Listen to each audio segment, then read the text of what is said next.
तथा जनसङ्ख्या मन्त्रालयको कोभिड-19 सम्बन्धी नियमित प्रेस ब्रिफिङमा स्वागत छ। म प्राध्यापक डाक्टर जागेश्वर गौतम। हामी हरेक दिन जस्तै आज पनि नेपालमा कोभिड-19 संक्रमणको राष्ट्रिय अद्यावधिक विवरणका साथ उपस्थित भएका छौँ। हामीलाई साङ्केतिक भाषामा दिनेश श्रेष्ठले साथ दिइरहनु भएको छ।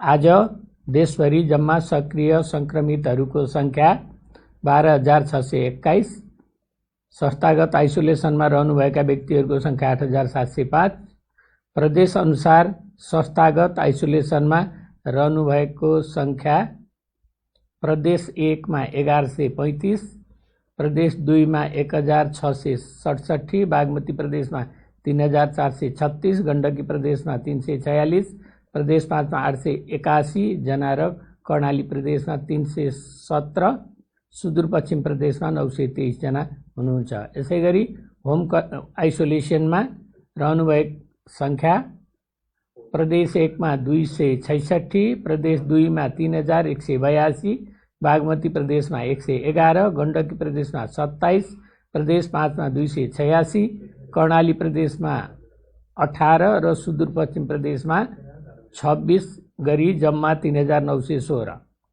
हाल विश्व नै कोभिड-19 को चपेटामा परेको छ। यस सन्दर्भमा हाम्रो देश नेपाल पनि अछुतो रहन सकेको छैन। आजसम्मको तथ्याङ्क हेर्दा विश्वमा 2,41,40,122 जना व्यक्तिहरू कोभिड-19बाट सङ्क्रमित हुनुभएको छ भने 8,03,551 जना व्यक्तिको निधन भइसकेको छ। निको हुनेको संख्या 1,57,27,011 रहेको छ। काठमाडौँ उपत्यकामा 216 जना केस भेटिएका छन्। त्यसमध्ये काठमाडौँमा 160, ललितपुरमा 6 र भक्तपुरमा 50 जना। नेपालमा कोभिड-19 पीसीआर टेस्ट प्रति 10 लाख जनसङ्ख्यामा 20,301 र आजको पीसीआर 12,519 गरी जम्मा 5,92,418 परीक्षण भएको छ। क्वारेन्टिनमा रहनुभएका व्यक्तिहरूको संख्या 11,658 रहेको छ।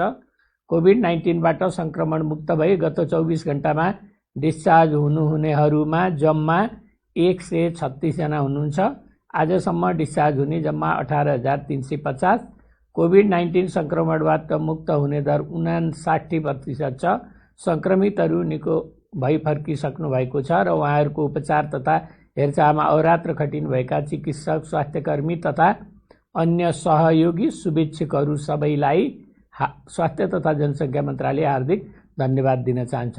2वटा कल सेन्टरबाट हामीलाई 700 जना व्यक्तिले कल गर्नुभएको छ। अब म अलि विस्तृतमा विवरण दिन चाहन्छु। प्रदेश अनुसार सक्रिय संक्रमितहरूको संख्या हामीले कभर गरिसकेका छौँ। प्रदेश तथा जिल्ला अनुसार रियल टाइम पीसीआर पोजिटिभ परीक्षणको नतिजा प्रस्तुत गर्दछु। प्रदेश 1 मा इलाममा 1 जना, झापामा 17 जना, भोजपुरमा 3 जना, मोरङमा 52 जना, सङ्खुवासभामा 1 जना र सुनसरीमा 31 जना। प्रदेश 2 मा धनुषामा 3, पर्सामा 59, बारामा 10, महोत्तरीमा 1, रौतहटमा 2, सप्तरीमा 3, सर्लाहीमा 1 र सिराहामा 35 छ। र बागमती प्रदेशमा काठमाडौँमा 160, काभ्रेपलाञ्चोकमा 3, चितवनमा 27, दोलखामा 4, धादिङमा 2, नुवाकोटमा 2, भक्तपुरमा 50, मकवानपुरमा 32 र ललितपुरमा 6 अनि सिन्धुलीमा 1 जना हुनुहुन्छ। त्यस्तै गण्डकी प्रदेशमा कास्कीमा 16, तनहुँमा 2, नवलपरासी पूर्वमा 3, बागलुङमा 1 र स्याङ्जामा 1। प्रदेश 5 मा कपिलवस्तुमा 15, नवलपरासी पश्चिममा 3, पाल्पामा 1, प्युठानमा 1, बर्दियामा 7, बाँकेमा 28, रूपन्देहीमा 23 र रोल्पामा 1 जनाको परीक्षण पोजिटिभ आएको छ। यसैगरी कर्णाली प्रदेशमा जुम्लामा 2, सल्यानमा 6 र सुर्खेतमा 2 जना र सुदूरपश्चिम प्रदेशमा कैलालीमा 14, डडेलधुरामा 1 र डोटीमा 1 गरी जम्मा 182 महिला र 452 पुरुष गरी जम्मा 634 जना संक्रमित भेटिनु भएको छ। प्रादेशिक विवरण हाल क्वारेन्टाइनमा रहेका व्यक्तिहरूको सङ्ख्या यस प्रकार छ। प्रदेश 1 मा 1419, 2 मा 1330, बागमती प्रदेशमा 700, गण्डकी प्रदेशमा 2607, प्रदेश 5 मा 1703, कर्णाली प्रदेशमा 593 र सुदूरपश्चिम प्रदेशमा 3306। डिस्चार्ज हुनेहरूको सङ्ख्या पनि यस प्रकार छ। प्रदेश 1 मा 1236, प्रदेश 2 मा 4054, बागमती प्रदेशमा 743, गण्डकी प्रदेशमा 1592, प्रदेश 5 मा 4377, कर्णाली प्रदेशमा 1974 र सुदूरपश्चिम प्रदेशमा 4374 गरी जम्मा 18350। उपचाररत बिरामीहरूको आइसियुमा उपचार भइरहेको विवरण यस प्रकार छ। प्रदेश 1 मा 15 जना हुनुहुन्छ, प्रदेश 2 मा 46, बागमती प्रदेशमा 52, गण्डकी प्रदेशमा 6, प्रदेश 5 मा 16 गरी जम्मा 135 जना र भेन्टिलेटरमा उपचाररत जम्मा 12 जना हुनुहुन्छ र उहाँहरू बागमती प्रदेशमा हुनुहुन्छ। र जिल्लागत 500 भन्दा माथि सङ्क्रमितहरू रहेको जिल्लाहरू चाहिँ 6वटा छन्। ती जिल्लाहरू हुन् मोरङ, पर्सा, महोत्तरी, रौतहट, सर्लाही र काठमाडौँ। शून्य सङ्क्रमित भएको जिल्लाहरू 3वटा छन्। ती जिल्लाहरू हुन् मुस्ताङ, म्याग्दी र हुम्ला। र आज जानकारी छ हामीसँग। सबैलाई यो सूचना स्वास्थ्य तथा जनसङ्ख्या मन्त्रालयले जारी गरेको छ कि पिसिआरको स्वाब सङ्कलन गरिसकेपछि सबैजना क्वारेन्टाइनमा बस्नुहुन। र कति दाजुभाइ दिदीबहिनीहरू आरटिपिसिआरको लागि स्वाब सङ्कलन गरिसकेपछि पनि क्वारेन्टाइनमा नबसेको भन्ने गुनासो आइरहेको छ। कम्पलसरी रूपमा क्वारेन्टाइनमा बस्नुहुनेछ। र सरकारी अस्पतालमा नर्सिङ स्टाफ, प्यारामेडिक्सहरूले पिपी नपाउनु भएको भन्ने चाहिँ गुनासो आएको छ। यसमा यदि त्यस्तो हुन गएमा हाम्रो चाहिँ 2टा कल सेन्टरहरू छन्, 1115 र 1133। यी 2टा नम्बरमा कल गरी गुनासो टिपाउनु हुन हामी अनुरोध गर्दछौँ। र अहिले काठमाडौँमा चाहिँ पोजिटिभ आउनेहरूको सङ्ख्या बढिरहेको छ र जो पोजिटिभ आउनुहुन्छ उहाँहरूको सम्पर्कमा आएका व्यक्तिहरूलाई हामी प्राइमरी कन्ट्याक्ट भन्छौँ। प्राइमरी कन्ट्याक्टमा आएका व्यक्तिहरूले तुरुन्त चाहिँ पिसिआरको लागि स्वाब कलेक्सन गर्ने भनेर दबाब दिइरहेको पनि सुन्नमा आएको छ। र स्याम्पल कलेक्सन गर्नको लागि प्राइमरी कन्ट्याक्टसँग आइसोलेसनमा जो जानुहुन्छ पोजिटिभ आएर, पिसिआर पोजिटिभ आएर, उहाँहरूसँग सम्पर्कमा रहेका प्राइमरी कन्ट्याक्टहरू सङ्क्रमितसँग सम्पर्क भएको अन्तिमबाट गणना गर्दा 5 देखि 7 दिन पुगेपछि मात्रै आरटिपिसिआरको लागि स्वाब सङ्कलन गराउनु हुन अनुरोध छ। र तुरुन्त पिसिआरको लागि स्वाब सङ्कलन गर्यो भने यसमा फाल्स नेगेटिभ आउँछ। नेगेटिभ आयो भनेर ढुक्क हुने, तर भित्र कोरोना सङ्क्रमण हुने डर हुने हुनाले 5 देखि 7 दिन कुर्नु हुन र उक्त समयमा छुट्टै क्वारेन्टाइनमा बस्नु हुन हामी अनुरोध गर्दछौँ। र काठमाडौँको जनसङ्ख्याको आधारमा स्वाब कलेक्सन गर्न अप्ठ्यारो महसुस भएको भन्ने सूचना पनि हामीलाई प्राप्त भएको छ। त्यसकारण चाहिँ हामी नमुना परीक्षणको लागि स्वाब सङ्कलन गर्ने केन्द्रहरूको बारेमा हामी बताउन गइरहेको छौँ। यी केन्द्रहरू हुन् पाटन अस्पताल, निजामती कर्मचारी अस्पताल, त्रिवी शिक्षण अस्पताल, शुक्रराज ट्रपिकल तथा सरुवा रोग अस्पताल, वीरेन्द्र अस्पताल छाउनी, स्टार अस्पताल, नेपाल प्रहरी अस्पताल, भक्तपुर अस्पताल, काठमाडौँ मेडिकल कलेज शिक्षण अस्पताल, चिकित्सा विज्ञान राष्ट्रिय प्रतिष्ठान वीर अस्पताल, सशस्त्र प्रहरी बल अस्पताल बलम्बु, परोपकार प्रसुति तथा स्त्रीरोग अस्पताल, ह्याम्स अस्पताल र नेपाल कोरिया मैत्री अस्पताल भक्तपुर छन्। यो ठाउँमा गएर क्राइटेरियामा परेका व्यक्तिहरूले आफ्नो स्वाब सङ्कलन गर्न सक्नुहुन्छ। र यसपछि दुःखद खबरहरू छन्। दुःखद खबरमा आज निधन हुनेहरूको सङ्ख्या यस प्रकार छ। सुनसरीमा एक 6 वर्षीय बालिका र एक 67 वर्षीय पुरुष, पर्सामा 3 जना हुनुहुन्छ, 61 वर्षीय पुरुष, 58 वर्षीय पुरुष र 48 वर्षीय पुरुष, बारामा 1 जना 58 वर्षीय पुरुष, सिराहामा 1 जना 68 वर्षीय पुरुष, मकवानपुरमा 1 जना 56 वर्षीय पुरुष र भक्तपुरमा 1 जना 73 वर्षीय पुरुष हुनुहुन्छ। आजसम्म निधन हुनेको जम्मा सङ्ख्या 146 जना पुगेको छ र यो टोटलमा भन्दाखेरि मृत्युदर 0.5% रहेको छ। र यो निधनमा स्वास्थ्य तथा जनसङ्ख्या मन्त्रालय हार्दिक संवेदना प्रकट गर्न चाहन्छ।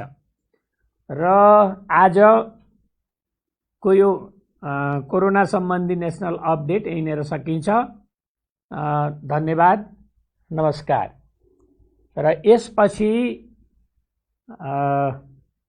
स्वास्थ्य मन्त्रालयका प्रमुख विशेषज्ञ डाक्टर रोशन पोखरेलसँग लिएको अन्तर्वार्ताको सम्पादित अंश हामी प्रस्तुत गर्न गइरहेका छौँ। यहाँबाट मलाई बिदा दिनुहोस्। धन्यवाद।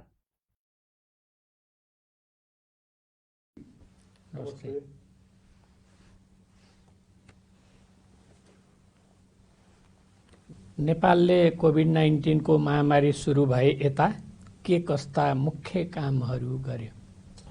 नेपालले सबभन्दा पहिले त कोभिडको महामारी जुन चाइनाबाट सुरु भएर आयो त्यसपछि हामीले पनि सतर्कता अपनाउनुपर्छ भन्ने हिसाबले पहिलो सुरुमा लकडाउनको अवस्थामा गयौँ। हामी लकडाउनको अवस्थामा गइसकेपछि त्यसले चाहिँ हामीलाई थुप्रै कुराहरूमा प्रिपरेसन गर्ने पनि एउटा मौका दियो र कोभिडलाई बुझ्ने पनि मौका दियो। सबभन्दा मुख्य चाहिँ हामीले यो टेस्टिङको कुरामा जुन कोभिडको जाँच गर्नुपर्छ भन्ने कुराहरू हामीलाई आइडिया भएपछि PCR टेस्टिङ भन्ने कुरा नेपालमा नयाँ थियो त्यो बेलामा।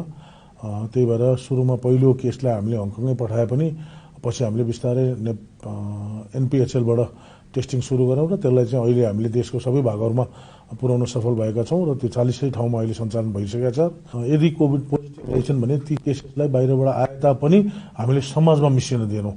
नेपालको सबभन्दा ठुलो उपलब्धि चाहिँ कोभिड बाहिरबाट आयो त्यो आउने बित्तिकै हामीले कि तिनीहरूलाई एयरपोर्टकै एरियामा अथवा उहाँहरूलाई क्वारेन्टाइन एरिया बोर्डर एरियामा हामीले कोभिड समात्न सकेको हुनाले उहाँहरू चाहिँ गाउँमा जान पाउनु भएन।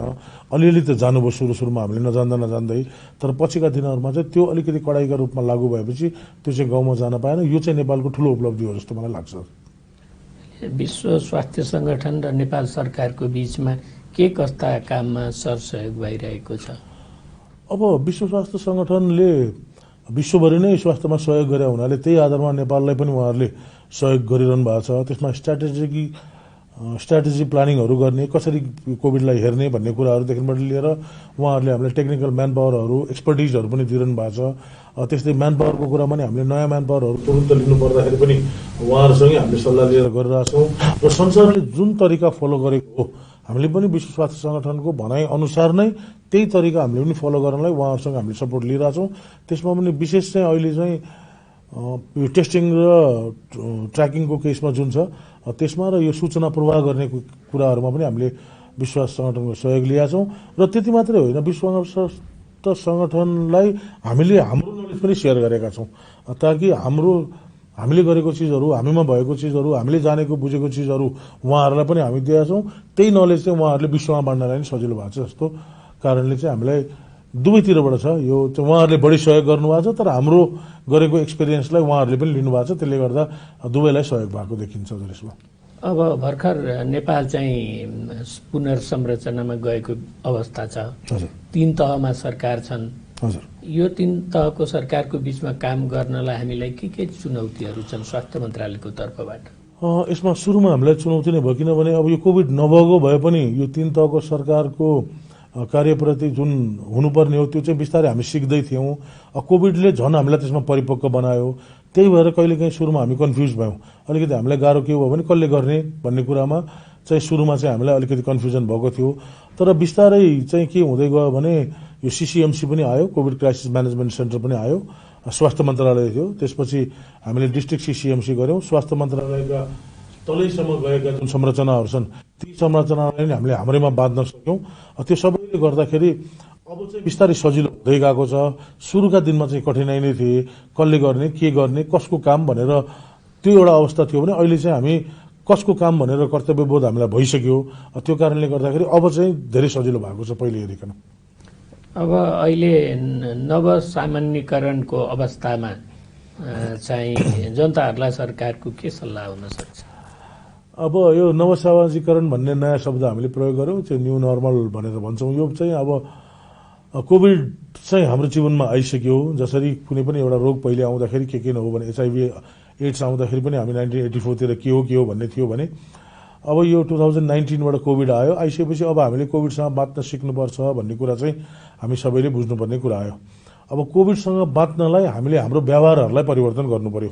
हुन त प्रवक्ताज्यूले सधैँ नै भन्नुहुन्छ SMS का कुराहरू, त्यसमै पनि हामीले मुख्य जोड दिनु पर्यो। यसमा चाहिँ हाम्रो यो सबभन्दा पहिले सोशल डिस्टेन्सिङको कुरा आउला, मास्कको कुरा आउला, सेनिटाइजेसनको कुरा आउला। यो चाहिँ हाम्रो लाइफको पार्ट हुन गयो अब भनेर हामीले बुझ्नु पर्यो। त्यो भयो भने चाहिँ हामी कोभिडसँग बाँच्न सक्छौँ। होइन यो क्षणिक हो भनेर हामीले यसलाई नकार्न पाइएन। यो लङ टर्म जान्छ। WHO ले भनेअनुसार 2021 डिसेम्बरसम्मै हुन्छ भनेर अर्को वर्षको डिसेम्बर भनेको भनेपछि हामी कोभिडसँग बाँच्न सिक्नुपर्छ। त्यो बाँच्नको लागि हामी यो न्यू नर्मल स्टेजमा जानुपर्छ। त्यो भनेको SMS नै हो। SMS लाई पालना गरेर हामीले हाम्रो दैनिक क्रियाकलाप अगाडि बढाउन सक्नुपर्छ हजुर। अब यो कोभिड-19 को चाहिँ व्यवस्थापनमा हाम्रो उत्तरदायित्वलाई कसरी बढाउन सकिन्छ होला? यसमा मैले अघि पनि भने यो समन्वयको कुरा जुन छ, अलिकति सुरुका दिनमा समन्वय हामीले गर्न सकेनौँ कि भन्ने भयो। त्यही समन्वय नभएको आधारमा हामीले सिसिएमसी पनि राज्यबाट खडा भयो। अब अहिले चाहिँ त्यसमा के देखियो भने सुरुमा चाहिँ अलिकति कोअर्डिनेसन नभएको, त्यसलाई हामी अलिकति कोअर्डिनेसन गर्दैछौँ। अब त्यसले चाहिँ अर्को कुरा हाम्रो चाहिँ के छ भने ठुलो क्यालामिटी हुनबाट जोगाउनु पर्यो राज्यले। ठुलो क्यालामिटी भने अननेचुरल डेथ, कोभिडबाट मृत्यु हुने सङ्ख्या जुन छ त्यो घटाउनलाई चाहिँ हामीले अलि बढी ख्याल गर्नु पर्यो। र यसमा चाहिँ यो स्वास्थ्य मन्त्रालयको मात्रै जिम्मेवारी हो भनेर अरूले पन्छिन पाइएन। यसमा गृहले नै उत्तिकै जिम्मेवारी लिनु पर्यो, यसमा प्रहरी प्रशासनले नै उत्तिकै जिम्मेवारी लिनु पर्यो र मुख्य कुरा यसमा जनताले जिम्मेवारी लिनु पर्यो। जबसम्म जनताले जिम्मेवारी लिँदैनन्, यसलाई सिरियस रूपमा लिँदैनन् भने मतलब मास्क लाउनुपर्छ भनेपछि मास्क लाउनु पर्यो बाहिर निस्किँदा। मास्कलाई जोग जस्तो गरेर आधा मुख छोप्ने मास्क लाएर भएन, राम्ररी लाएर निस्किनु पर्यो। हो यो आफ्नो कर्तव्यबोध भयो, जनताले जिम्मेवारी लियो र सरकारले राम्रो एउटा प्ले गर्न सक्यो भने यसलाई हामी कन्ट्रोल गर्न सक्छौँ भन्ने मैले बुझाएको छु हजुर। अब एउटा अलि हाइपोथेटिकल क्वेसन पनि छ। हजुर, एउटा स्वास्थ्य वैज्ञानिकको रूपमा तपाईँले यो भाइरस कहिलेसम्म रहला भन्ने एक्सपेक्ट गर्नुहुन्छ? यो बडो जटिल प्रश्न हजुर। अब अहिले हेर्दाखेरि अब यो भन्न सकिने अवस्थामा हामी पनि छैनौँ, किनभने विश्वका मयौँ भने ठुला वैज्ञानिकहरूले नै यस कहिलेसम्म रहन सक्छ भनेर भन्न सक्नु भएको छैन। तर यो रहन्छ भनेरै हिँड्नु पर्यो। हामी यसैसँग बाँच्न सिक्नु पर्यो र यसलाई बढ्न दिन भएन। यसलाई समाजमा जुन यो मोबिलिटीको कारणले यो बढ्छ भनेका छौँ, यसलाई ट्रान्समिसनमा जानलाई हामीले रोक्नु पर्यो। त्यो रोक्नलाई हामीले हाम्रै व्यवहारमा परिवर्तन गर्न सक्यौँ भने यसलाई हामी अहिले जुन यसले चाहिँ हामीलाई आर्थिक रूपमा, सामाजिक रूपमा जुन यसले हामीलाई दुःख दिएको छ त्यसबाट चाहिँ हामी छिटै छुटकारा पाउन सक्छौँ। तर एक्ज्याक्टली तपाईँले मलाई सोध्नु हुँदाखेरि मैले यो कहिलेसम्म भनेर भन्दाखेरि ठ्याक्कै भन्न सक्ने अवस्थामा म अझै पनि छैन। तर यसलाई हामीले कम गर्दै लानुपर्ने हुन्छ। विश्वको अरू राज्यहरूले गरे हिसाबले हामीले अगाडि बढ्न सक्यौँ भने हामी योसँगै बाँच्न सिक्छौँ होला भन्ने मैले बुझाएको छु। अब भ्याक्सिन नआएसम्म यो रोग पुरा कन्ट्रोल हुँदैन भनेर पनि भनिएको छ होइन? भ्याक्सिन उपलब्ध भइसकेपछि नेपालले यो कसरी प्राप्त गर्ला? यसमा केही कामहरू भइरहेको छ? यसमा स्वास्थ्य मन्त्रालयले गर्नुपर्ने काम गरिरहेको छ भित्रभित्रै। हामीले भ्याक्सिनको कुरामा अहिले पहिलो भ्याक्सिन जुन रुसबाट उत्पादन भएको छ, हामीले हाम्रा काउन्टर पार्टहरू जो हुनुहुन्छ, WHO हुनुहुन्छ, UN एजेन्सीहरू हुनुहुन्छ, अरू लाइन एजेन्सीहरू छौँ, उहाँहरूसँग कुरा गरेर नेपालले एउटा बजेट छुट्याएर राखेको छ भ्याक्सिनको लागि र यो चाहिँ हामीले खरिद गर्न सक्ने दरमा जस्तो हाम्रो जस्तो डेभलपिङ कन्ट्रीले खरिद गर्न सक्ने दरमा चाहिँ बजारमा आउँदाखेरि हामी त्यो किन्न सक्ने अवस्थामा गइसकेका छौँ एउटा। अर्को कुरो WHO सँग पनि हामीले कोअर्डिनेसन गरिरहेछौँ। यो कोअर्डिनेसन गरेर हामीले जुन राज्यले भ्याक्सिन पहिले बनाउँछ उनीहरूको प्राथमिकतामा नेपाल पर्नुपर्छ है भनेर हामीले लबिङ गरिरहेछौँ। तसर्थ दुईटै चिज, एउटा लबिङलाई पनि हामीले अगाडि बढाएका छौँ भ्याक्सिन प्रोक्युरमेन्टमा हाम्रो देशलाई चाहियो भन्ने हिसाबले। त्यो लबिङ पनि छ भने एउटा आर्थिक रूपले त्यसलाई खरिद गर्नलाई चाहिने जुन एमाउन्ट हो, इकोनोमिक अवस्था हो, त्यसको पनि हामी वर्कअप गरेर त्यो चाहिँ छुट्टै राखेर हामी दुईटै प्रोसेसबाट अहिले अगाडि बढाएका छौँ। निक्लिने बित्तिकै हामीले नि पाउँछौँ भन्ने हामीलाई आशा छ। हजुर, अब कोभिड-19 कारणले मान्छेहरूको विदेशमा डेथ चाहिँ अलि धेरै भइरहेछ, मृत्यु अलि धेरै भइरहेछ, तर नेपालमा अलिक कम देखिएको छ। हुन त मृत्यु हुनु कुरा राम्रो होइन, तर मृत्यु चाहिँ अलिक कम देखिएको छ। यसको के कारण हुन सक्छ यसमा? अब यसमा नेपालको अवस्थामा चाहिँ हामीले दुई तीनवटा कारण अनुमान हामीले यो पनि हेरिरहेछौँ किन मृत्यु दर कम भयो भन्ने। एउटा मुख्य कारण चाहिँ हामी कहाँ सबै माइग्रेन्टहरू नै बाहिरबाट आउनु भएको छ, कि त इन्डियामा काम गरेर आउनेमा भेटिएको छ। पहिले सुरुमा त हामीले 95, 96, 97% भन्यौँ विदेशबाट आउनेहरू मात्र देखिएको हुनाले विदेशमा काम गर्ने जानुभएका हाम्रा नेपाली दाजुभाइ दिदीबहिनीहरू चाहिँ यङ एजका हुनुहुन्थ्यो। यङ एजलाई असिम्टोमेटिक पनि थियो, उहाँहरूलाई सिम्टम केही पनि थिएन र कोमोर्बिडिटी पनि त्यति नभएको कारणले मृत्युदर कम भयो हो। तर अहिलेको अवस्थामा रिसेन्टली फेरि हेर्दाखेरि अब कोमोर्बिड मान्छेहरू जसलाई अरू रोग पनि छ उहाँहरूलाई पनि कोभिडले असर गरेको र अर्को कुरा अलिकति उमेर भएका मान्छेहरूलाई वृद्धलाई नै असर गर्दै गएको देख्दाखेरि हालसाल यो 2-4 दिनमा अलिकति बढेको देखिएको छ। यसलाई हामीले तुरुन्तै कन्ट्रोल गर्न सक्यौँ भने यो धेरै माथि जाँदैन होला। तर यही अवस्था रहिरह्यो यसलाई हामीले कन्ट्रोल गर्न सकेनौँ भने कोमोर्बिड केसेसहरू, अन्य बिरामी भएका व्यक्तिहरू, उमेर भएका व्यक्तिहरूलाई कोभिडले गाह्रो पार्छ। तसर्थ राज्यले के भनिरहेछ भने 10 वर्ष 12 वर्षभन्दा मुनिका बच्चाहरू बाहिर ननिस्किनुहोस्, 65 भन्दा माथि गएका बाहिर नजाउँ भनेर जुन तपाईँले बारम्बार भनिरहनु भएको छ, त्यसलाई यदि हामीले पालना गर्न सक्यौँ भने र हामीले हाम्रा बाआमालाई बचाउन सक्यौँ अथवा भनौँ उमेर भएका मान्छेलाई बचाउन सक्यौँ कोभिडबाट, उहाँहरूलाई घरभित्रै राख्न सक्यौँ, बाहिर एक्सपोज हुन दिएनौँ भने पक्कै पनि यो कम हुन्छ। र हाम्रो समाजमा चाहिँ एउटा फाइदा के छ भने धेरै जसोले भनेको टेर्दिनु भएको छ, त्यसले गर्दाखेरि पनि मानेको छ। हजुर, यो समय हामीले सबै जनतालाई धन्यवाद पनि भन्नुपर्छ, किनभने मानिदिनु भएको छ। उहाँहरूले खान पुग्दैन, तरकारी किनेको छैन, तर पनि उहाँहरूले घर बसिदिनु भएको छ, डिसिप्लिन मेन्टेन गरिदिनु भएको छ। जति हो यो पनि डिसिप्लिन राम्रै हो, अझ योभन्दा राम्रो हुने चाहना चाहिँ हाम्रो छ। तर जति भइरहेको छ त्यो डिसिप्लिन राम्रो भएको हुनाले पनि हाम्रोमा चाहिँ अलिकति मृत्युदर कम भएको भनेर मैले र स्वास्थ्य मन्त्रालयले त्यसरी बुझेको छ। हजुर, अब हामी अन्त्यमा छौँ होइन? हजुर, व्यक्तिगत रूपमा तपाईँले नेपाली जनतालाई र स्वास्थ्य कर्मीलाई के सुझाव दिन चाहनुहुन्छ? यसमा पहिले चाहिँ अब स्वास्थ्य कर्मीहरूलाई चाहिँ सबभन्दा पहिले धन्यवाद भन्नुपर्ने हुन्छ। उहाँहरूले जुन मेहनत अहिलेसम्म गर्नुभएको छ त्यो मेहनतको प्रतिफल नै को कारणले गर्दाखेरि हामी यो अवस्थामा छौँ। अहिले हामी राम्रो नराम्रो भन्ने अवस्था छैन, कोभिडले सबैलाई असर गर्छ। त्यही भएर स्वास्थ्य कर्मीले जुन तदारुकताका साथ काम गर्नुभएको छ त्यो चाहिँ एउटा एकदम राम्रो पक्ष हो। अर्को पक्ष चाहिँ भनेको के हो भने स्वास्थ्य कर्मीलाई चाहिँ हामी रिप्लेस गर्न सक्दैनौँ। औषधि सक्यो हामी किन्न सक्छौँ, सामान सक्यो हामी किन्न सक्छौँ, तर स्वास्थ्य कर्मीलाई के भयो भने हामी उहाँहरूलाई रिप्लेस गर्ने हामीसँग त्यति छिटो रिप्लेस हामी गर्न सक्दैनौँ। त्यही भएर सतर्क भएर पिपिई युज गरेर स्वास्थ्य कर्मीले आफ्नो डिसिप्लिन मेन्टेन गरेर काम गरिदिनु भएको भने उहाँहरूलाई सङ्क्रमणबाट बचाउनु पर्ने हुन्छ र उहाँहरू बच्नुहुनेछ भन्ने मैले आशा गरेको छु। त्यही भएर स्वास्थ्य कर्मीलाई धन्यवाद। आफ्नो सतर्कता कायम गर्दै काम गरिदिनु भएको छ, त्यो कन्टिन्यू गरिदिनु भयो भने राज्यलाई ठुलो सहयोग पुग्छ। एउटा कुरो यो स्वास्थ्य कर्मीको पाटोमा।